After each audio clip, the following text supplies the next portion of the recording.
आपण ସମସ୍ତଙ୍କୁ ଜଣାଥିବ ଯେ ଦୁର୍ବଳତା ଗୋଟିଏ ବହୁତ ବଡ଼ ସମସ୍ୟା ଅଟେ।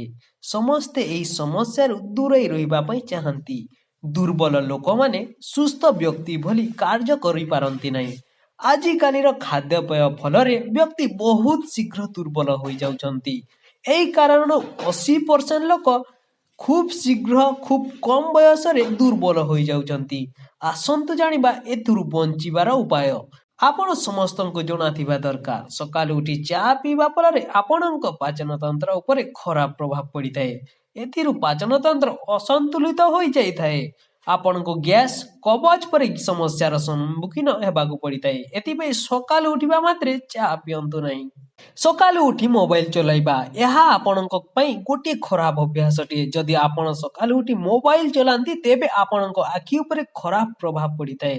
ଆଖିର ଆଲୁଅ ଧୀରେ ଧୀରେ କମ୍ ହେବାକୁ ଲାଗେ ଓ ଆଗକୁ ଯାଇ ଚଷମା ଲଗାଇବାକୁ ପଡ଼ିଥାଏ। 90% ଲୋକ ଏପରି କରନ୍ତି। ସକାଳୁ ଉଠିବା ମାତ୍ରେ ତୁରନ୍ତ ଗାଧୋଇବା, ଏହା ଆପଣଙ୍କ ଶରୀର ପାଇଁ ଗୋଟିଏ ଖରାପ ଅଭ୍ୟାସଟିଏ।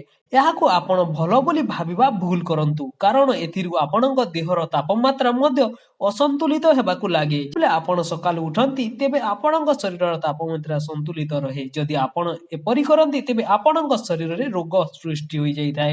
ଆଶା କରେ ଭିଡିଓଟି ଆପଣଙ୍କୁ ନିହାତି ଭାବେ ପସନ୍ଦ ଆସିଥିବ। ଯଦି ପସନ୍ଦ ଆସିଲା ଏବେ ହିଁ ଲାଇକଟି କରିନିଅନ୍ତୁ, ସାଙ୍ଗମାନଙ୍କୁ ମଧ୍ୟ ସେୟାର କରିନିଅନ୍ତୁ ଏବଂ ଆମ ଚ୍ୟାନେଲକୁ ମଧ୍ୟ ସବସ୍କ୍ରାଇବ କରିନିଅନ୍ତୁ। ଧନ୍ୟବାଦ ଦର୍ଶକ ବନ୍ଧୁ।